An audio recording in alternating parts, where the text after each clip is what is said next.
నమస్తే, welcome to non stop news. నేను మహేశ్వరి. తిరుమల శ్రీవారి బ్రహ్మోత్సవాలు అంగరంగ వైభవంగా జరుగుతున్నాయి. ప్రధాన ఘట్టమైన గరుడ వాహన సేవ కన్నుల పండుగగా జరుగుతోంది. శ్రీ మలయప్ప స్వామి వారు గరుడ వాహనంపై మాడ వీధుల్లో ఊరేగారు.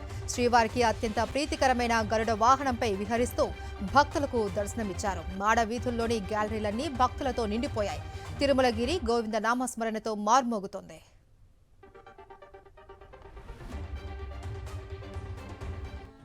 హైదరాబాద్ లో బతుకమ్మ కుంటను ప్రారంభించారు సీఎం రేవంత్ రెడ్డి. మరో 39 కొత్త ఎన్టీపీలకు శంకుస్థాపన చేశారు.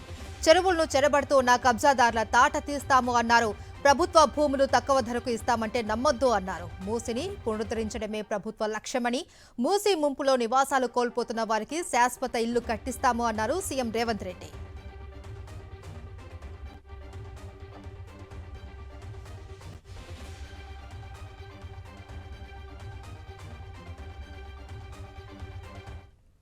పేద ప్రజలకు విజ్ఞప్తి చేస్తున్నా. మాయగాళ్ళు మహానగరంలో చాలామంది ఉంటారు. వాళ్ళకు ముఠా నాయకుడు ఇంకొకడు ఉండొచ్చు. వాళ్ళందరూ కలిసి ఈ మహానగరంలో వివిధ ప్రాంతాల నుంచి వచ్చిన పేదల్ని మాయ చేసి ప్రభుత్వ స్థలాలను మీకు అమ్ముతే అగ్గోకి సగ్గోకి వస్తుందని తీసుకోకండి. మీకందరికీ ఏ రకంగా ఆదుకోవాలనో ప్రభుత్వం ఆలోచన చేస్తుంది, ఒక మంచి నిర్ణయం తీసుకుంటుంది. అందుకే మనస్ఫూర్తిగా దసరా పండుగ సందర్భంగా ఈ నగరవాసులందరూ మూసీ నది పునరుజ్జీవం కోసం సహకరించండి. మూసీ నది పరివాహక ప్రాంతంలో ఎవరెవరైతే నివాసం కోల్పోతుండ్రో వాళ్ళందరికీ శాశ్వత నివాసాన్ని ఏర్పాటు చేసే బాధ్యత తెలంగాణ రాష్ట్ర ప్రభుత్వం తీసుకుంటుంది. ఎవరిని నష్టపోనివ్వం. తెలంగాణ ప్రజల్ని మోసం చేసిన సీఎం రేవంత్ రెడ్డిని అచ్చంపేట నుంచి తరిమి కొట్టాలి అని పిలుపునిచ్చారు బీఆర్ఎస్ వర్కింగ్ ప్రెసిడెంట్ కేటీఆర్. రేవంత్ రెడ్డిలో అపరిచితుడు ఉన్నాడు అని, పొద్దున రాము సాయంత్రం అయితే రెమో ప్రత్యక్షమవుతాడు అన్నారు. అప్పుడే పేద రైతు బిడ్డ అని చెప్పుకునే ముఖ్యమంత్రి మళ్లీ తనది పోలీసు కుటుంబం అని చెప్పుకుంటాడు అన్నారు కేటీఆర్. రేవంత్ రెడ్డి గారు రోజు ఒక తీరుగా మాట్లాడుతున్నారు. ఒక రోజు ఏం చెప్తాడు, నేను చాలా పేద రైతు కుటుంబం నుంచి వచ్చిన ముఖ్యమంత్రి అయితే కేసీఆర్ నచ్చలేదు, టీఆర్ఎస్ నచ్చలేదు అని ఒక రోజు మాట్లాడతాడు. ఇంకొక రోజు ఏమంటాడు, నేను ఎన్నడూ వ్యవసాయం చేయలేదు కానీ మా తాత పోలీస్ పటేల్, మా తండ్రి పోలీస్ పటేల్, మా చాలా పెద్ద కుటుంబం అని ఇంకొక రోజు చెప్తాడు. ఆయన చూస్తే నాకు ఒకటే అనిపిస్తుంది, ఆయనలో ఒక అపరిచితుడు ఉన్నాడు లోపల. పొద్దున ఒక తిరిగి మాట్లాడతాడు, సాయంత్రం ఒక తిరిగి మాట్లాడతాడు. డిప్యూటీ సీఎం పవన్ కళ్యాణ్ ఆయన సోదరుడు ఎమ్మెల్సీ నాగబాబుపై మండిపడ్డారు. మాజీ మంత్రి జోగి రమేష్ అసెంబ్లీ సాక్షిగా ఎమ్మెల్సీ బాలకృష్ణ మెగాస్టార్ చిరంజీవిని తిడితే ఆయన సోదరులు ఏం చేస్తున్నారని ప్రశ్నించారు. సొంత అన్నను అవమానించి 72 గంటలు గడిచినా వైరల్ ఫీవర్ పేరిట పవన్ కళ్యాణ్ మాట్లాడకపోవడం సిగ్గుచేటు అన్నారు జోగి రమేష్. బాలకృష్ణ ఎవరు తిట్టాడు అసెంబ్లీ సాక్షిగా? మెగాస్టార్ చిరంజీవిని వాడు వీడు అని చెప్పేసి కారు పోతలు పూసాడా లేదా? మెగాస్టార్ చిరంజీవి ఎవరో పవన్ కళ్యాణ్ అన్నయ్య గారు, ఇద్దరు ఒక్క రక్త సంబంధికులుగా 3 రోజులైంది. 72 గంటలైతే ఈ పవన్ కళ్యాణ్ ఆడుకుంటున్నాడా? అదేమంటే వైరల్ ఫీవరా? ఈ నాగబాబు స్పందించడం. ఒక తల్లి కనుక మీరు అందరూ కూడా పుట్టారు, సీము నెత్తులు సిగ్గుసారు అన్ని వదిలేశారా? ప్రభుత్వ సంస్థలను నడపలేక ప్రైవేటుకి ఇచ్చే వారికి అధికారం మాత్రం ఎందుకు అని ప్రశ్నించారు ప్రజా సంఘాల నాయకులు. మెడికల్ కాలేజీలు ప్రైవేటుకి ఇవ్వాలి అంటే ప్రజా అభిప్రాయ సేకరణ చేపట్టాలి అన్నారు. ప్రైవేటు పరం చేయడం తప్ప ఏమీ రాని చంద్రబాబు సీఎం కాదు అని, ఓ సీఈఓ మాత్రమే అన్నారు. పవన్ కళ్యాణ్ కు వైరల్ ఫీవర్ వస్తే హైదరాబాద్ కు వెళ్తారు అని, సామాన్యుని అని చెప్పి ప్రభుత్వ ఆసుపత్రికి వెళ్తారా అని ప్రశ్నించారు. అంటే ఈరోజు మన ప్రభుత్వం చెప్తున్న పీపీపీ పద్ధతిలో ప్రభుత్వ ఆధీనంలో ఉంటుందని చెప్పేది డొల్ల అనేది వాస్తవంగా దానికి ఉన్నటువంటి గత అనుభవం తెలియజేస్తుంది. పీపీపీ పద్ధతి అంటేనే సహజంగా ప్రైవేటైజేషన్ అంటేనే ప్రభుత్వ భూముల్ని ప్రైవేట్ లాభాల కోసం కట్టబెట్టడం. ఇది క్లారిటీ ఉంటే మనకి ఖచ్చితంగా ఈ పీపీపీ పద్ధతిలో ఉన్నటువంటి మెడికల్ కాలేజీల వ్యవస్థని ఖచ్చితంగా మనం రద్దు చేసుకునేదాకా ఆ కార్యక్రమాన్ని మనం పోరాడాల్సిందే. ప్రైవేటైజేషన్ వేరు, పీపీపీ వేరు, P4 వేరు అని కూడా చాలా గొప్పగా చెప్పుకుంటారు. ఇది చాలా హాస్యాస్పదం. అంటే ప్రజల్ని 6 కోట్ల ఆంధ్రుల్ని ఇన్సల్ట్ చేయడం. పబ్లిక్ రిసోర్సెస్ అన్నీ కూడా ల్యాండ్, మనీ, ఇన్ఫ్రాస్ట్రక్చర్ ఇవన్నీ కూడా ప్రైవేట్ వ్యవస్థకి అంటగట్టేస్తున్నాం. తీసుకోండి, మీరు ఎంత కొంత ఇచ్చేసేయండి అని. ఇవన్నీ కూడా బంధుమిత్రులకి, ఆ పార్టీ సంబంధించిన వారికి, ఆ కుల పెద్దలకి వీటిని పంచిపెట్టడానికి చేసే కుట్ర ఇది. రెడ్ బుక్ పేరిట నియంతృత్వ పాలన సాగుతూ ఉన్న ఏపీలో పెట్టుబడులు పెట్టేందుకు ఎవరైనా ముందుకు వస్తారా అని ప్రశ్నించారు మాజీ మంత్రి గుడివాడ అమర్నాథ్. 30 ఏళ్ల నుంచి పబ్లిసిటీకే పరిమితమైన చంద్రబాబు అసెంబ్లీ సాక్షిగా మళ్లీ అవే అబద్ధాలు చెప్పారు అన్నారు. లో ఉన్నటువంటి గొప్ప క్వాలిటీ ఏంటంటే కళ్ళార్పకుండా అబద్ధాలు చెప్పడంలో ఆయన్ని మించినటువంటి దిట్ట మరొకరు లేరు. సూపర్ 6, సూపర్ 7, ఇది పెద్ద సూపర్ హిట్ అని చెప్పేటువంటి ప్రయత్నం చేశారు. ఇది ఎలా ఉందంటే అట్టర్ ఫ్లాప్ అయిపోయినటువంటి సినిమాకి 100 days ఫంక్షన్ చేసినట్టుగా ఉంది. కమిషన్లని కొంతమంది, మాకు నెల నెల కలెక్షన్స్ ఇవ్వాలని చెప్పి కొంతమంది, మీరు మాకు నెల నెల కమిషన్లు ఇవ్వకపోతేనో, మాకు కలెక్షన్ చేసి ఇవ్వకపోతేనో మీకు పనులు చేసుకోవడానికి వీలు లేదని చెప్పి కొంతమంది, ఇలా రకరకాలైనటువంటి ఇన్సిడెంట్స్ ని మనం చూస్తూనే ఉన్నాం గత సంవత్సర కాలంగా. డాక్టర్ బిఆర్ అంబేద్కర్ కోనసీమ జిల్లాలో ఇరు వర్గాల మధ్య ఘర్షణ జరిగింది. రాయవరం ముత్యాలమ్మ గుడి స్థల వివాదంపై గొడవ జరిగింది. ఘర్షణలో భోజంకి సత్యబాబు అనే వ్యక్తి మృతి చెందగా మరో 8 మంది గాయపడ్డారు. గాయపడ్డ వారిని రామచంద్రపురం ఏరియా ఆసుపత్రికి తరలించారు. రాయవరం ముత్యాలమ్మ గుడి స్థలాన్ని ఆక్రమించేందుకు జనసేన నేత రేలంగి నాగేశ్వరరావు యత్నించారు. అడ్డుకునేందుకు వెళ్లిన స్థానికులపై రేలంగి అనుచరులు రాళ్ల దాడికి పాల్పడ్డారు.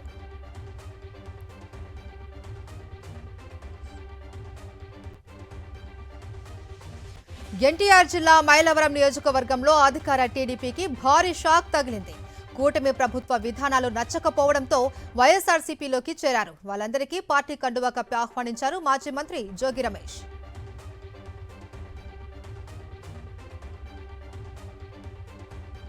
కూటమి ప్రభుత్వం 10 మెడికల్ కాలేజీలను ప్రైవేటీకరణ చేయడాన్ని ఖండించారు SFI all India joint secretary Aishe Ghosh. ప్రైవేటీకరణ వల్ల పేద విద్యార్థులకు వైద్య విద్య అంతని ద్రాక్షగా మారుతుంది అన్నారు. రాష్ట్రంలో ఎడ్యుకేషన్ సిస్టమ్ను అధ్వానంగా మార్చారు అని మండిపడ్డారు ఆమె. సమస్యలపై పోరాడుతూ ఉంటే విద్యాశాఖ మంత్రి పెడచెవిన పెడుతూ ఉన్నారని విమర్శించారు. ఆంధ్ర యూనివర్సిటీలో మణికంఠ మరణం యాదృచ్ఛికంగా జరిగింది కాదు అని అనుమానం వ్యక్తం చేశారు. ఇక విద్యారంగ సమస్యలను పరిష్కరించకపోతే పోరాటం ఉధృతం చేస్తామని హెచ్చరించారు.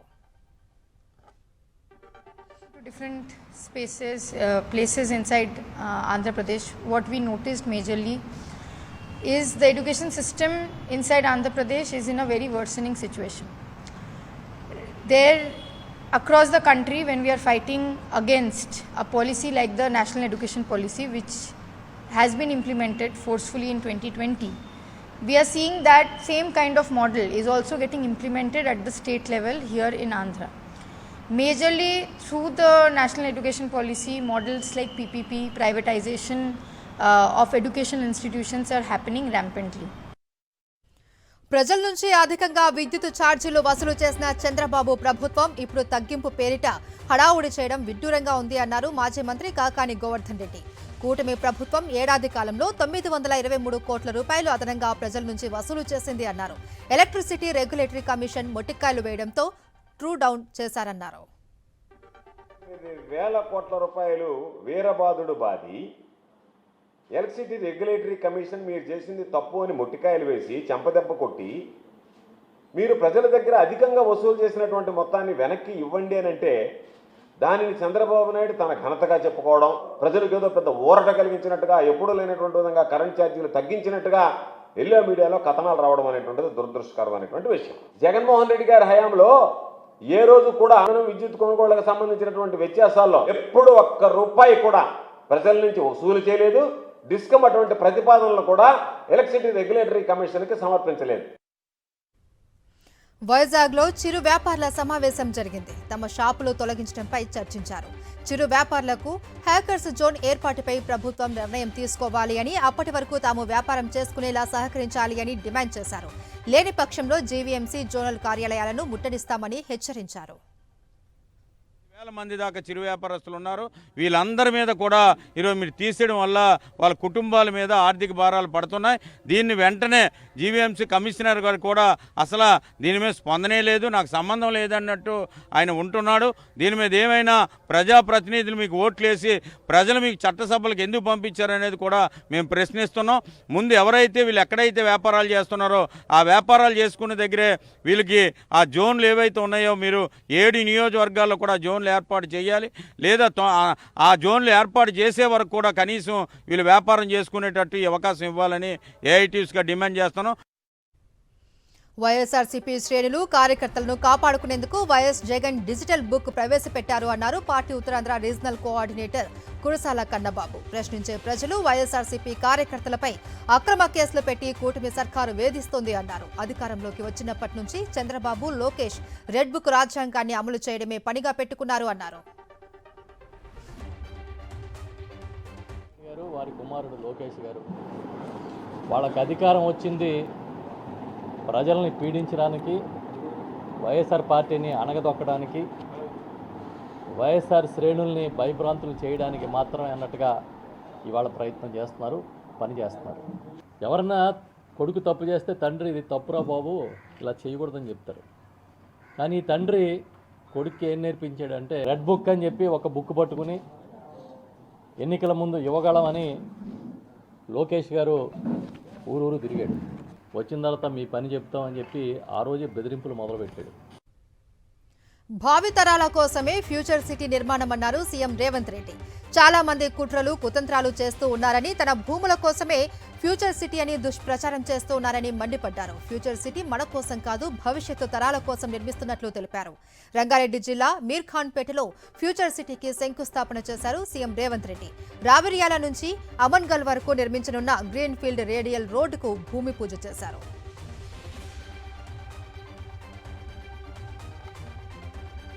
ఆల్మట్టి డ్యాం ఎత్తు పెంచితే నల్లగొండ, రంగారెడ్డి, పాలమూరు, ఖమ్మం జిల్లాలకు మరణ శాసనం అవుతుంది అన్నారు మాజీ మంత్రి Jagadish Reddy.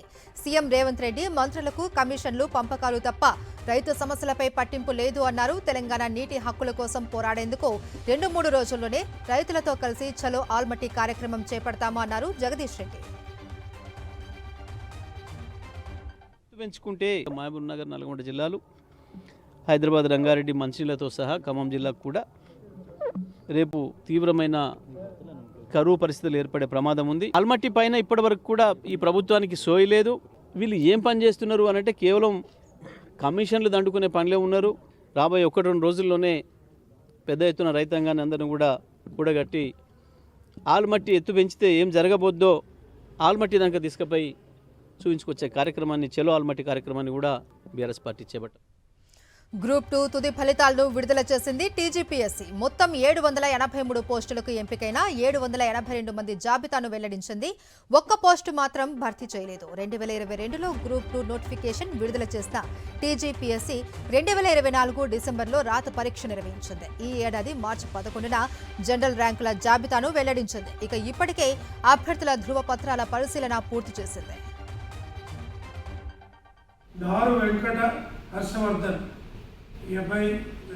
మేల్స్లో topper, Vadlakonda Sachin second, Manohar Rao third, Sriram Madhu fourth, Chintapalli Preetham Reddy fifth.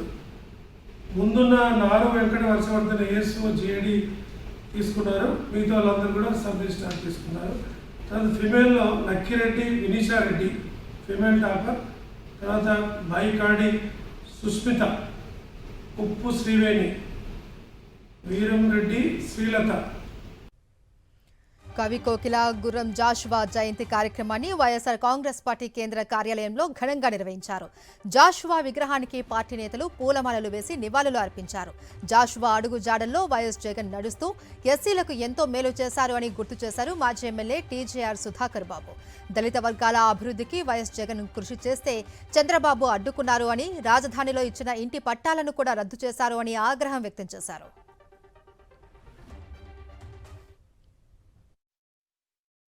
Nara Chandrababu Naidu లాంటి ముఖ్యమంత్రి దళితుల్లో పుట్టాలని ఎవరైనా కోరుకుంటారా అన్నంత జుగుప్సాకరమైన వ్యాఖ్యలు చేసేవాడు కూడా ఇంకా ఉన్నాడు ఈ భూమి మీద.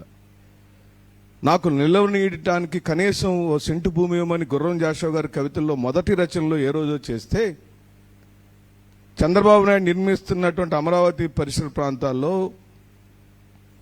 ఎస్సీ ఎస్టీ బీసీ మైనార్టీలకు 54,000 ఇళ్ల పట్టాలు ఇచ్చిన జగన్మోహన్ రెడ్డి గారిని ఈ రోజున ఈ ప్రభుత్వం వచ్చిన పిదప ఆ 54,000 మంది ఎస్సీ ఎస్టీ బీసీ మైనార్టీలకు ఇచ్చిన ఇళ్ల పట్టాలను రద్దు చేసిన దుర్మార్గుడు చంద్రబాబు నాయుడు. ముసారాంబాగ్ బ్రిడ్జ్ దగ్గర వరద ఉధృతి తగ్గుతూ ఉంది. ఈ నెల 26న రాత్రి సంభవించిన భారీ వరదకు నిర్మాణంలో ఉన్న బ్రిడ్జ్ మునిగిపోయింది. మూసి నుంచి 35,000 క్యూసెక్కుల ప్రవాహం పోటెత్తడంతో సుమారు 10 అడుగుల ఎత్తున వరద ఉధృతంగా ప్రవహించింది. ధోబీఘాట్ సహా చుట్టుపక్కల ప్రాంతాలు జల దిగ్బంధంలో చిక్కుకున్నాయి. అయితే ఇప్పుడిప్పుడే వరద ఉధృతి తగ్గుతోంది. ఇంత పెద్ద స్థాయిలో వరదను ఎప్పుడూ చూడలేదు అని అంటున్నారు అక్కడి స్థానికులు. తమ ఇళ్లలోని సామాగ్రి సైతం నీటిలో కొట్టుకుపోయాయని చెబుతున్నారు. కొత్తదే కరెక్ట్ ఇది కరెక్ట్.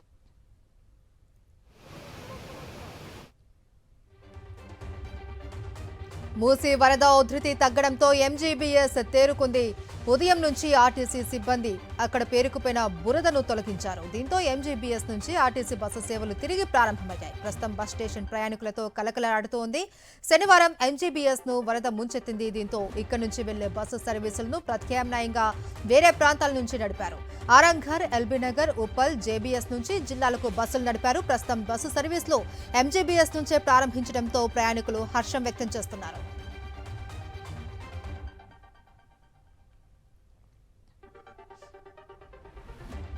బతుకమ్మ, దసరా పండుగ సందర్భంగా హైదరాబాదులో పల్లెబాటు పట్టారు. స్వగ్రామాలకు తరలి వెళ్తున్నారు. దీంతో నగరంలోని అన్ని ఆర్టీసీ బస్టాండ్లు ప్రయాణికులతో కిటకిటలాడుతున్నాయి. ముఖ్యంగా జేబీఎస్ రద్దీగా మారింది. స్వగ్రామాలకు వెళ్లేందుకు ప్రయాణికులు పడిగాపులు కాస్తున్నారు.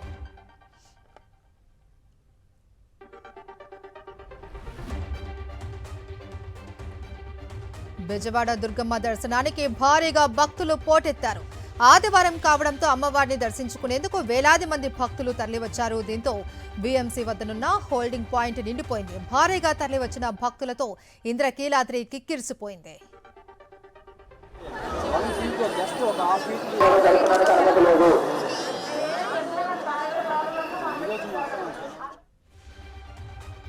వరంగల్లోని శ్రీ భద్రకాళి అమ్మవారి దేవాలయంలో దేవి శరన్నవరాత్రి ఉత్సవాలు వైభవంగా జరుగుతున్నాయి.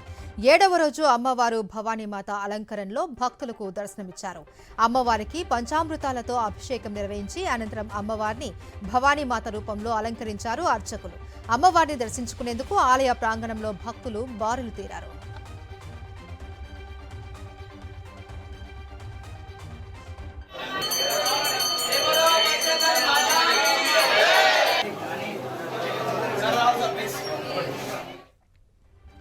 ఎగువన కురిసిన వర్షాలకు నిర్మల్ జిల్లా బాసర వద్ద గోదావరి ఉధృతంగా ప్రవహిస్తోంది. దక్షిణ గంగా నిత్యహారతి ఘాటు వద్ద ఏర్పాటు చేసిన షెడ్ అంచులు తాకుతూ గోదావరి పరుగులు తీస్తుంది. ఎస్ఆర్ఎస్పీ బ్యాక్ వాటర్తో హరిహర కాటేజ్ జలమయమైంది. టెంపుల్ నుండి గోదావరికి వచ్చే 3 రహదారుల్లో 2 రహదారులపై వరద నీరు చేరింది.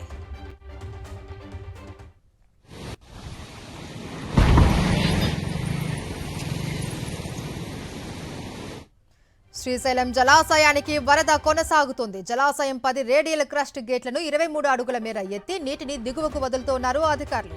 జూరాల నుంచి 5,11,092 క్యూసెక్కుల నీరు, సుంకేస్ల నుంచి 1,05,887 క్యూసెక్కుల వరద నీరు శ్రీశైలం జలాశయానికి వచ్చి చేరుతోంది. ఈ నేపథ్యంలో అప్రమత్తమైన అధికారులు ప్రాజెక్టు గేట్లను ఎత్తి నీటిని దిగువకు వదులుతున్నారు. పరవలతో నాగార్జున సాగర్ వైపు పరుగులు పెడుతుంది కృష్ణమ్మ.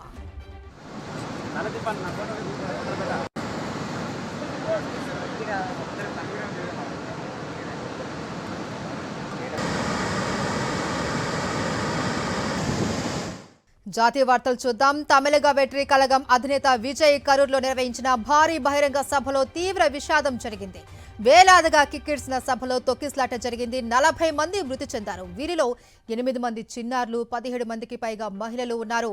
మరో 400 మందికి పైగా ఆసుపత్రుల్లో చికిత్స పొందుతున్నారు. ఈ ఘటనపై పూర్తి స్థాయి నివేదిక ఇవ్వాలి అని తమిళనాడు ప్రభుత్వాన్ని కేంద్ర హోంశాఖ ఆదేశించింది. సీఎం స్టాలిన్తో కేంద్ర హోంమంత్రి అమిత్ షా మాట్లాడారు. తొక్కిస్లాటకు దారితీసిన విషయంపై ఆరా తీశారు.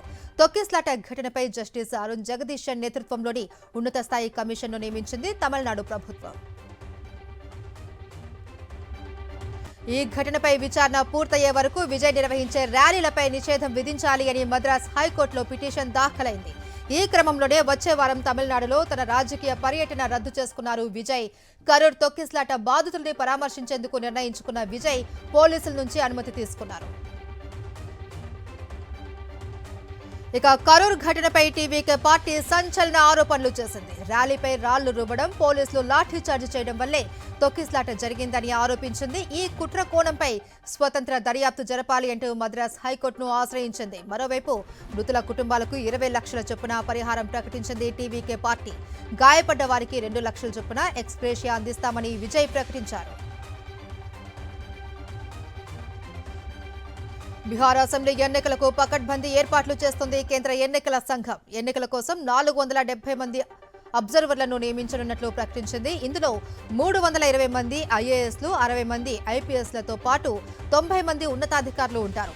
అక్టోబర్ తొలి వారంలో ఎన్నికలపై సమీక్ష నిర్వహించనున్న ఈసీ అంతకుముందు రోజే పరిశీలకులను దిశానిర్దేశం చేయనుంది. ఛత్తీస్గఢ్ లో భారీ ఎన్కౌంటర్ జరిగింది. కాంకేర్ జిల్లాలో భద్రతా బలగాలు, మావోయిస్టుల మధ్య కాల్పులు జరిగాయి. ఈ ఎన్కౌంటర్ లో 3 మావోయిస్టులు ప్రాణాలు కోల్పోయారు. మావోయిస్టుల మృతదేహాలు, ఆయుధాలు స్వాధీనం చేసుకున్నట్లు అధికారులు ప్రకటించారు. మృతుల్లో మావోయిస్టుల ఏరియా కమిటీ సభ్యులు ఉన్నట్లు సమాచారం. మరోసారి బాంబు బెదిరింపులతో ఢిల్లీ ఉలిక్కిపడింది. ఇందిరాగాంధీ అంతర్జాతీయ విమానాశ్రయంలో బాంబు పెట్టాము అంటూ పోలీసులకు మెయిల్స్ వచ్చాయి. ఎయిర్పోర్ట్తో పాటు 2 స్కూళ్లు, పలు సంస్థల్లో కూడా బాంబులు పెట్టాము అని పేర్కొన్నారు. దీంతో అలర్ట్ అయిన పోలీసులు ఎయిర్పోర్ట్తో పాటు స్కూళ్లలో తనిఖీలు చేపట్టారు. బెదిరింపుల నేపథ్యంలో భద్రతను కట్టుదిట్టం చేశారు. అంతర్జాతీయ వార్తలు చూద్దాం. భారత్పై మరోసారి నోరు పారేసుకున్నారు అమెరికా వాణిజ్య శాఖ మంత్రి హావర్డ్ లుట్నిక్. అమెరికాతో వాణిజ్య భాగస్వాములైన భారత్, బ్రెజిల్ వంటి దేశాలు తమ గురించి మాట్లాడేటప్పుడు జాగ్రత్తగా ఉండాలి అని హెచ్చరించారు. రష్యా ఉక్రెయిన్తో యుద్ధం మొదలుపెట్టాకే భారత్ రాయితీపై రష్యా నుంచి ముడి చమురు కొనుగోలు పెంచిందని ఆరోపించారు. ఇక ఇప్పటికైనా ఎవరి వైపు ఉండాలనే విషయంపై మోదీ ప్రభుత్వం తగిన నిర్ణయం తీసుకోవాలి అన్నారు హావర్డ్ లుట్నిక్. గతంలోనూ ఓసారి భారత్పై ఇలాంటి వ్యాఖ్యలు చేశారు ఆయన.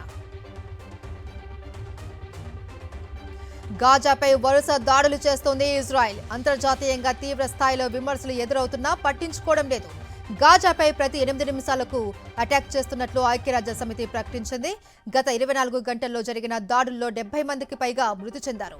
2 ఏళ్లుగా ఇజ్రాయెల్, హమాస్ మధ్య కొనసాగుతున్న వార్ కారణంగా గాజాలో మృతుల సంఖ్య 66,000కు చేరింది. మరో 1,68,000 మంది గాయపడ్డారు అని అక్కడ ఆరోగ్య శాఖ ప్రకటించింది. అమెరికాలో మరోసారి కాల్పుల కలకలం రేగింది. నార్త్ కరోలినాలో అమెరికన్ షిప్ కంపెనీ అనే రెస్టారెంట్ వద్ద దుండగుడు కాల్పులకు తెగబడ్డాడు.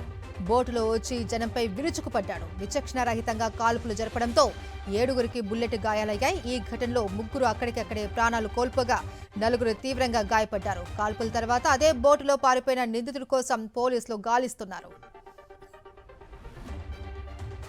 Coming to sports updates. Bharat Pak మధ్య ఆసియా కప్ ఫైనల్ మ్యాచ్ ఉత్కంఠ రేపుతుంటే కొత్త వివాదానికి తెరలేపింది Pakistan cricket board. Team India fast bowler Harshdeep Singh పై అంతర్జాతీయ ఐసీసీకి ఫిర్యాదు చేసింది. భారత బౌలర్ అసభ్యంగా సైగలు చేశాడు అని పీసీబీ అభ్యంతరం వ్యక్తం చేస్తూ కంప్లైంట్ చేసినట్లు ఏఆర్ఐ న్యూస్ పేర్కొంది. బీసీసీఐకి కొత్త అధ్యక్షుడు వచ్చారు. రోజర్ బిన్నీ స్థానంలో మాజీ క్రికెటర్ మిథున్ మన్హాస్ ఎన్నికయ్యారు. ముంబైలో జరిగిన బీసీసీఐ వార్షిక సర్వసభ్య సమావేశంలో 37వ అధ్యక్షునిగా ఏకగ్రీవంగా ఎన్నుకున్నారు. అధ్యక్ష, ఉపాధ్యక్షుడి పదవులతో పాటు కార్యదర్శి, సంయుక్త కార్యదర్శి, ట్రెజరర్ స్థానాలకు ఒకే ప్యానెల్ నామినేషన్ దాఖలు చేసింది. దీంతో మిథున్ మన్హాస్ అధ్యక్షుడు కాగా వైస్ ప్రెసిడెంట్గా రాజీవ్ శుక్లా, కార్యదర్శిగా దేవజిత్ సైకియా మరోసారి ఎన్నికయ్యారు. ఇక సంయుక్త కార్యదర్శిగా ప్రభ్తేజ్ సింగ్ భాటియా, కోశాధికారిగా రఘురామ్ భట్ ఎన్నికయ్యారు. ఇక ఐపీఎల్ కోసం కొత్త నిబంధన తీసుకొచ్చింది బీసీసీఐ. టోర్నీలో ఆడాలి అనుకునే యువ ఆటగాళ్లు తప్పనిసరిగా ఒక ఫాస్ట్ క్లాస్ మ్యాచ్ ఆడాలి అనే రూల్ పెట్టింది. ఇక ఈ నిబంధన ప్రకారం అండర్-16, అండర్-19 ప్లేయర్లు ఐపీఎల్కు అర్హత సాధించాలి అంటే రంజీ ట్రోఫీలో ఒక్క మ్యాచ్ అయినా ఆడిన అనుభవం తప్పనిసరి. వచ్చే ఐపీఎల్ సీజన్ నుంచి ఈ కొత్త నిబంధన అమల్లోకి రానున్నట్లు తెలుస్తోంది. ఇవి నాన్ స్టాప్ న్యూస్ అప్డేట్స్.